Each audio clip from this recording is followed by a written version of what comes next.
أعوذ بالله من الشيطان الرجيم.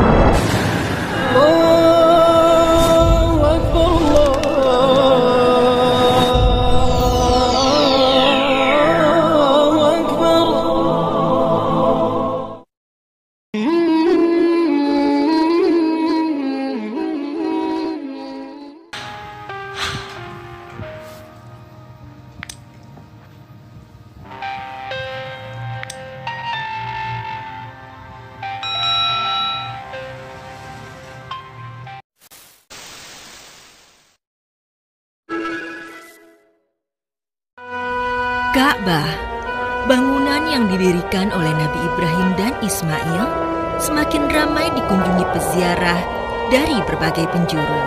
Hal ini menimbulkan rasa iri para penguasa negeri-negeri lain di sekitarnya.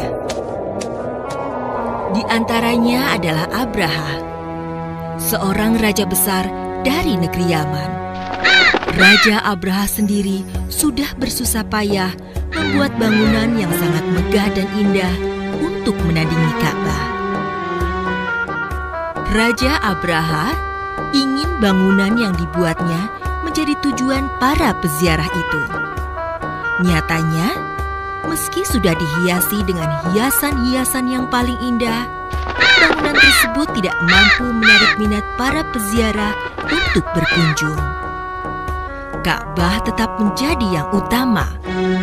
Hal ini membuat Raja Abraha menjadi sangat gusar. Hei kalian, para pembesar Yaman, ada masalah penting yang hendak aku bicarakan dengan kalian tentang rumah ibadah kita. Aku telah mengerahkan para ahli bangunan terbaik yang ada di dunia ini. Aku menghiasinya dengan batu-batu dan karpet yang mahal. Lihatlah sendiri taburan emas, perak, dan mutiara menempel pada rumah ibadah itu. Tetapi, mengapa tidak banyak orang tertarik mengunjunginya? Tidak banyak orang yang berduyun-duyun datang menghormatinya setiap hari. Mereka justru pergi ke Ka'bah, bangunan yang jelek dan kuno itu. Mengapa mereka selalu berkunjung ke sana? Wahai Raja Abraha yang agung, aku pun heran dengan hal itu. Mungkin karena mereka memiliki keyakinan bahwa bangunan itu suci, yang membawa ketentraman dan kedamaian bagi mereka yang mengagungkannya. Mereka meyakini itu rumah Tuhan yang dibangun oleh orang-orang mulia yang menjadi utusannya. Itu omong kosong. Kepercayaan itu semata-mata karena kebodohan mereka. Dan mereka hanya ingin mengeruk keuntungan dari para peziarah. Tuanku benar. Mereka hanya ingin keuntungan semata. Kita harus hentikan keserakahan mereka. Aku setuju itu. Kesabaranku sudah habis. Kita harus hancurkan Ka'bah. Dengan begitu, mereka akan berhenti berkunjung ke sana. Sekarang, bersiap-siaplah. Kita akan serbu dan hancurkan Ka'bah. Bawalah gajah-gajah kita, agar bangunan itu cepat hancur. Aku sendiri yang akan memimpin pasukan. Biar kuratakan Ka'bah itu dengan tanah. Dan para penduduknya bertekuk lutut kepadaku.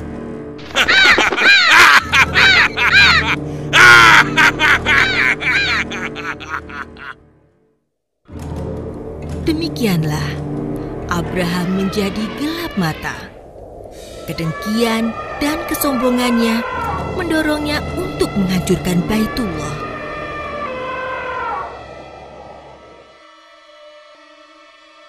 Wahai bangsa Quraisy, Abraha dan pasukannya telah menuju kemari untuk menghancurkan Ka'bah. Cepat kita putuskan bersama. Apakah kita akan melawan atau menyerah saja kepadanya? Kita akan melawannya. Enak saja dia menghancurkan kota yang kita sucikan ini. Aku tidak setuju. Betul. Kita tidak terlatih untuk menghadapi pasukan seperti mereka. Aku tidak mau mati konyol. Ya benar. Aku tidak mau mati konyol. Aku tidak mau. Ya benar. Aku tidak mau mati konyol. Enak saja. Aku tidak mau. Baiklah kalau begitu. Sebagai kesimpulannya, kita tidak akan melawan pasukan Abraha. Dan kita akan meminta Abdul Muthalib untuk menemui Abraha dan menyampaikan sikap kita. Setuju. Setuju. Ya, setuju. setuju. Setuju. Setuju. Aku setuju. Setuju. Setelah musyawarah itu, Abdul Muthalib pun pergi menemui Raja Abraha.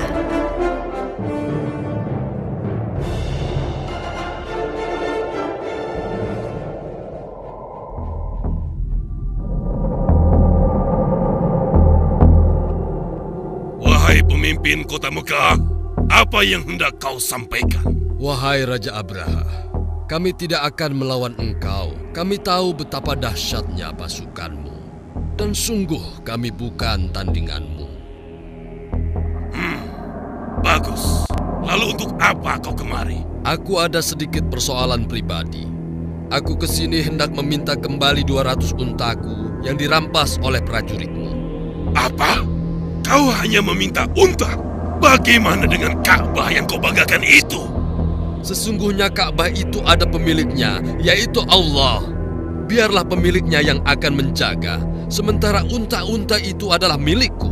Ambillah kalau begitu.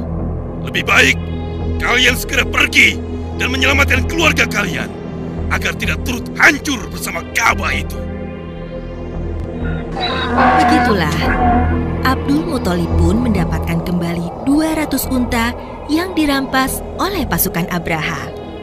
Dia pun bergegas menemui warga kota Mekah dan meminta mereka agar menyelamatkan diri. Setelah itu, dia menuju Ka'bah. Di depan pintunya dia berdoa kepada Allah Subhanahu wa Ta'ala.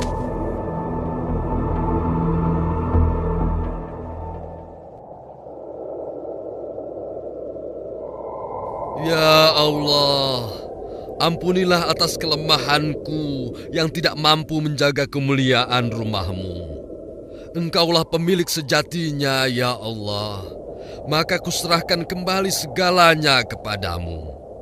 Sesungguhnya Engkau Maha Agung lagi Maha Perkasa. Pasukan Abraha melaju dengan angkuhnya. Mereka sangat yakin tidak ada satu kekuatan pun yang mampu membendung mereka.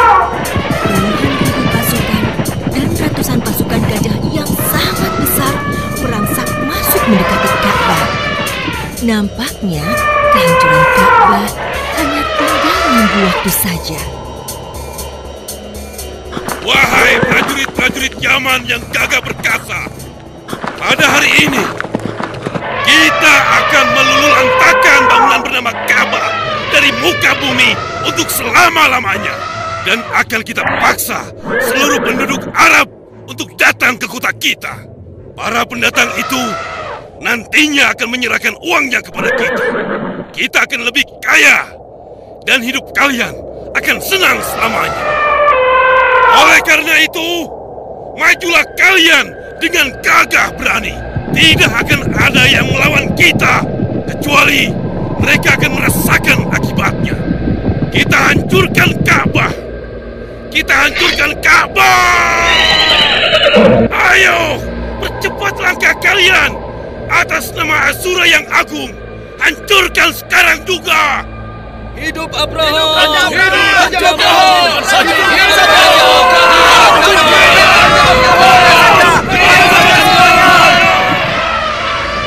Raja Abraha terus memberikan perintah kepada pasukannya untuk maju menghancurkan Ka'bah. Dan sungguh, pada saat itu tidak ada satu kekuatan pun yang mampu melawannya. Pasukan Abraha pun tertawa penuh sukacita. Namun tiba-tiba, di saat yang genting itu, nampak gumpalan awan hitam di langit yang tadinya cerah. Gumpalan seperti awan itu demikian besar dan menimbulkan suara yang bergemuruh. Gumpalan apa itu? Hei teman-teman, coba lihat, gumpalan awan di atas itu bergerak dengan sangat cepat ke arah kita. Itu bukan awan. Itu bukan awan. Itu burung. Ya ampun, dari mana burung? Itu. Panas. Aku terbakar. Tolong, panas. Panas.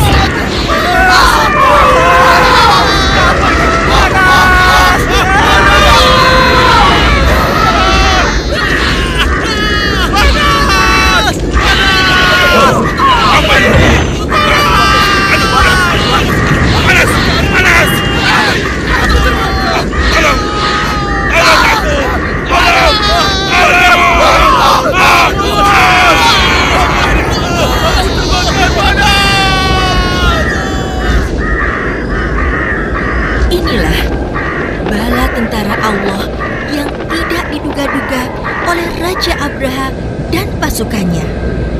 Atas perintah Allah, burung-burung yang membawa batu dari neraka itu melumatkan pasukan Abraha yang sangat besar.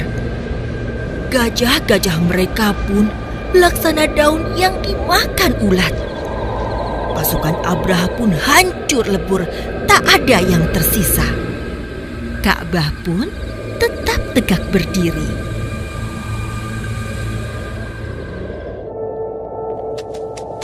Demikianlah Allah menyelamatkan Ka'bah dengan caranya sendiri.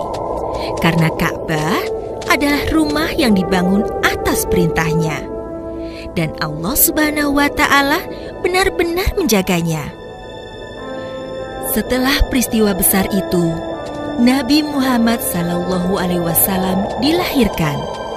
Maka, tahun kelahiran Nabi Muhammad disebut juga dengan Tahun Gajah. Sahabat beriman, terima kasih sudah menonton. Semoga bermanfaat bagi kita semua.